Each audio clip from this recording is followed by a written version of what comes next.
Sabah everybody and welcome back to the channel. In today's video, we're going to compare two smartwatches together. We have the brand new Ticwatch Pro LTE from Mobboy that was made available last week. And I've actually had access to this watch for a few weeks before that, so I pushed out my review last week for you guys. And of course, I've been using this other smartwatch for a lot longer, and that's the Galaxy Watch. Now, the Galaxy Watch, in my opinion, even though there's been watches that came out after it, is still the best looking smartwatch that kind of looks like a regular watch and has a lot of functionalities that we love about Galaxy watches. So today's comparison, we'll put them head to head. We are not comparing LTE functionalities as this is more carrier specific and the Mobboy watch actually doesn't have that yet. But we're going to compare basically how the Tizen OS One UI updated version of the Galaxy Watch runs and how it compares to the Android Wear version 2.7 runs on our brand new Ticwatch Pro LTE. This is TK, let's check it out.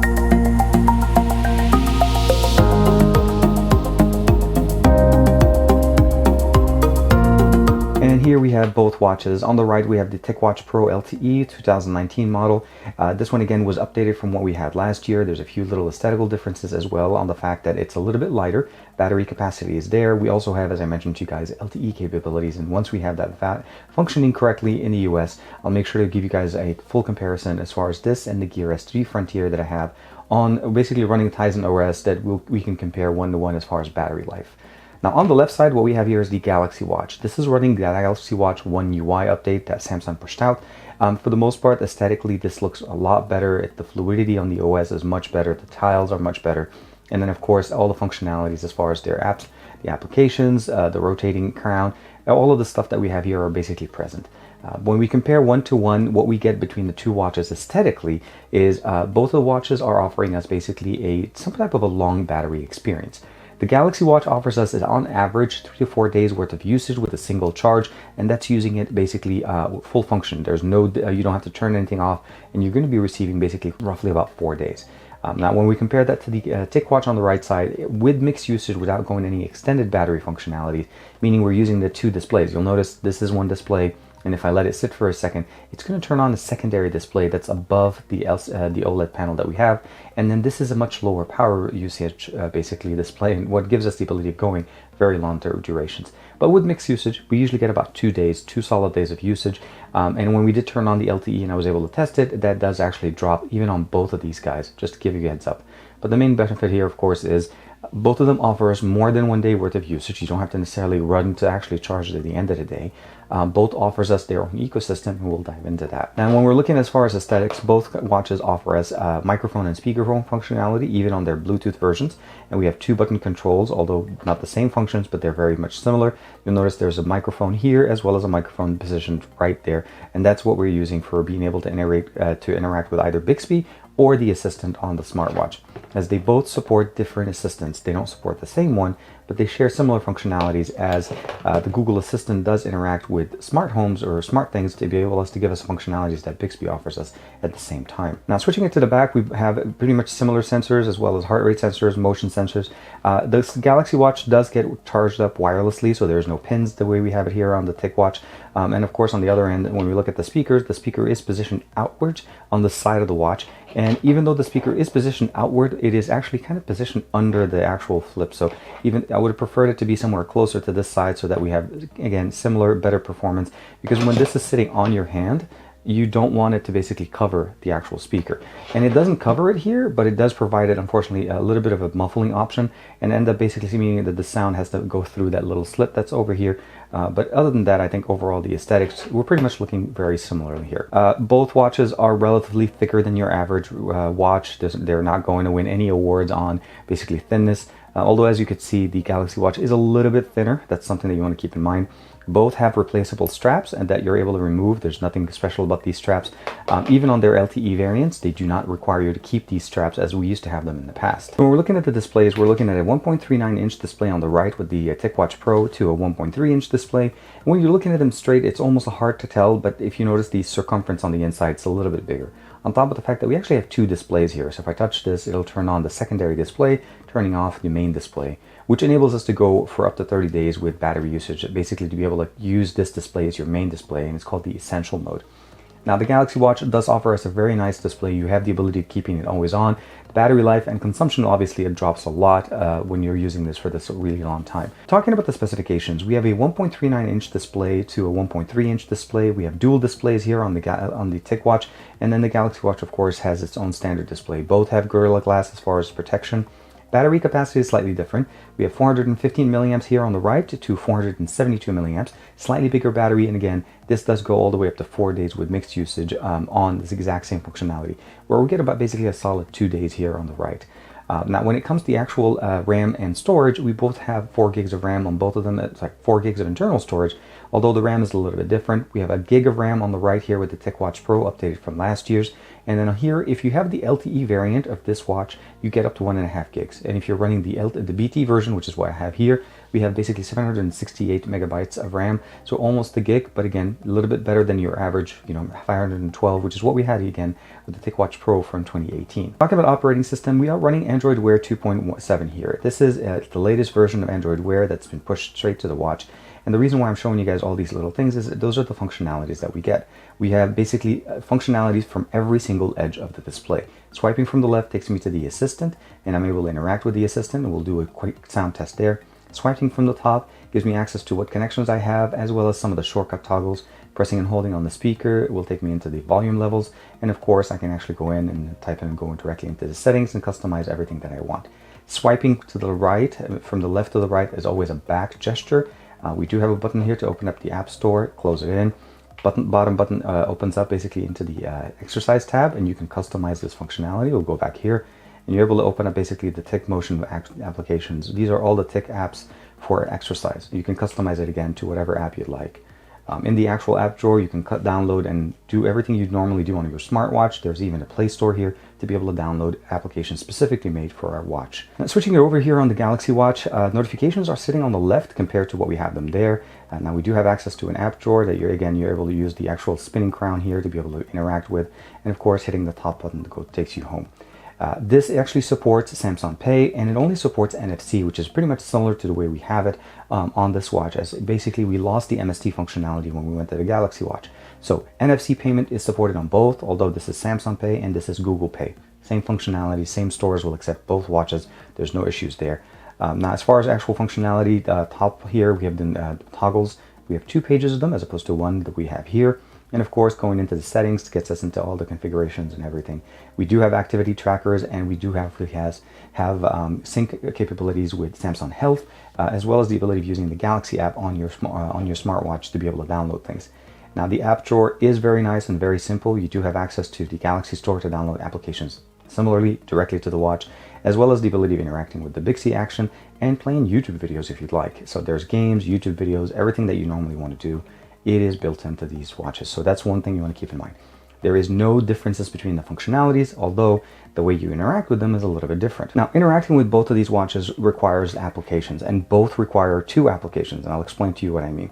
So first and foremost, we'll start off here. We will use Android Wear. So Android Wear is typical the way we've used it in the past. We're connected via Wi-Fi. The watch itself is connected as well via Bluetooth, and it does have Wi-Fi turned on in case I need it. We have the ability of changing the watch faces, the tiles, reorganizing them, notifications, agenda, setting up the assistant, transferring our account, advanced options as far as what we want to be able to do, the watch battery, the watch storage, taking screenshots, of course, watch app data usage, normal information. But when it does come to actual sport activity, you do need to download a separate application called Mob Voice application. It's right there. And it does link up to the watch itself, and it syncs using Google Fits information. And you can see the different data for different days and so on. And overall, the experience is very similar. You have access to their apps, to their actual store to buy things, as well as actually setting up routines as we were looking right here. And of course, your profile and linking it to the assistant, or of course, the Amazon assistant. So that's one thing you want to keep in mind. It works with both of them. Again, applications natively running on here with LTE will obviously work a lot better. We have the ability of going in, playing, let's say, music straight off the watch, and we'll go ahead and do a quick sample. Right now it says trying to connect because it's trying to connect over Wi-Fi. Right now it says connected, and then of course we'll go ahead and be able to basically play. We can go in there and play some songs either over Bluetooth or directly on the watch as it has a built-in supported, obviously, speaker. Now, on the left side, we do need to download and use the Gear Manager application, and that's the application that we use to manage this watch. You can set up the payment, obviously using Samsung Pay, and that will be a separate application. You have the ability of course, downloading and installing Samsung Health, and which also is used to be able to manage the health application function. It syncs up the data to it, and then you're able to basically see your aggregate information. You have the ability of customizing your notifications. The battery stats here are pretty much what you get here as far as how much battery life you have left, how much storage you have left, and of course how much megabyte left out of the RAM that's being used. Setting the display, adding content to the watch if you want to sync up content, either of images or music, and we'll get a chance to test that out.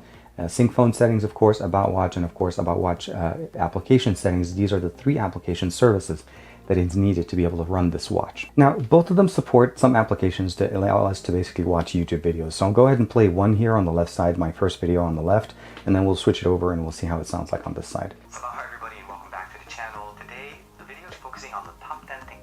So I went ahead and started up the video. Unfortunately, once we start the video, we don't have a way of raising the volume. So you want to make sure your volume on the media is up ahead of time. But overall, the video does actually format correctly. And what it does essentially is just formats it down to the level that it will work on this display, and it actually works. Keep in mind, again, this will obviously kill your battery a lot faster as you're playing video. So conversely, I went ahead and switched over. Now the video on here, it doesn't seem to format exactly the same way we have it on the Galaxy Watch, where it actually kind of formats slightly outside of the window, but it does give us a bigger picture. You have a USB-C input and you're able to use it there to basically get audio the same way you were using it here. But what I find this to be very unique is that now... But what I do find that it basically makes it a little bit more functional is the fact that we actually do have volume control, and not only have the ability of actually seeking and being able to actually go into the next video. Now, again, we have maps, we have Google Play Music, you can download different browsers, do web searches, alarms, download different applications from your phone, Uber, Google Fit, all of the stuff that you normally would expect. On top of the fact that we can send and receive calls as well as text messages using obviously standard messaging applications, as this does support LTE. And again, once that functionality is up and running, we'll be able to do more testing. Although keep in mind, you can use this watch to make phone calls, as it does actually carry over from Bluetooth over from your phone. So those are always going to be very, very nice. Switching back real quick to the actual Galaxy Watch. Again, as I showed you guys, we do have the Bixby actions. So I'll go ahead and do this. What's the weather like today?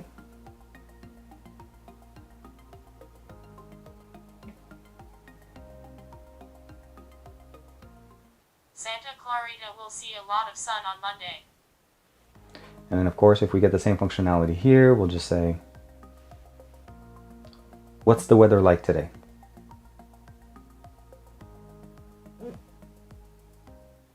Today in Agua Dulce, it'll be sunny with a forecasted high of 105 and a low of 69 degrees Fahrenheit.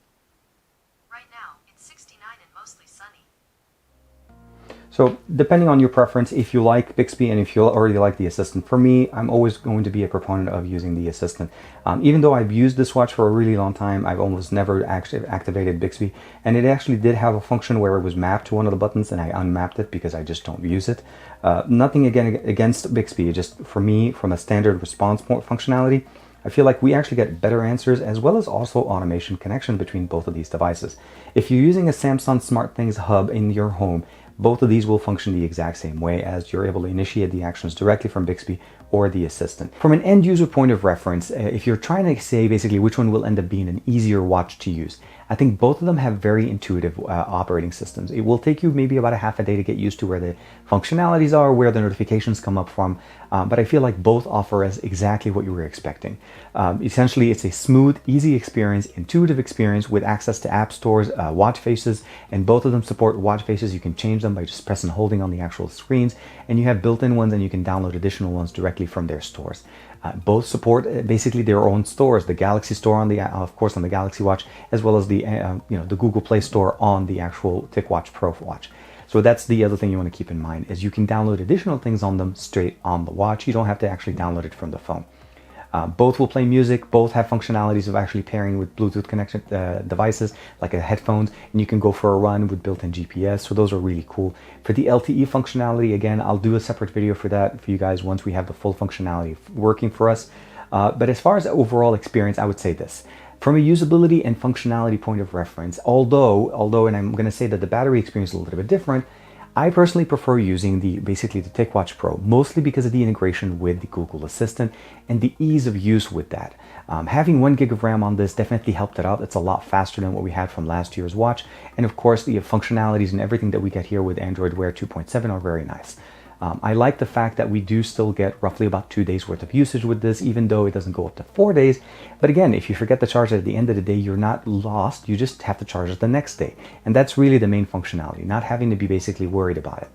Although, again, there is that extra feature where it does go into essential mode, and that battery level where it goes down, I think around 10 to 15%, it turns on essential mode, which makes it go even longer on the battery that it has, as it just limits the functionalities of the watch and uses that secondary display.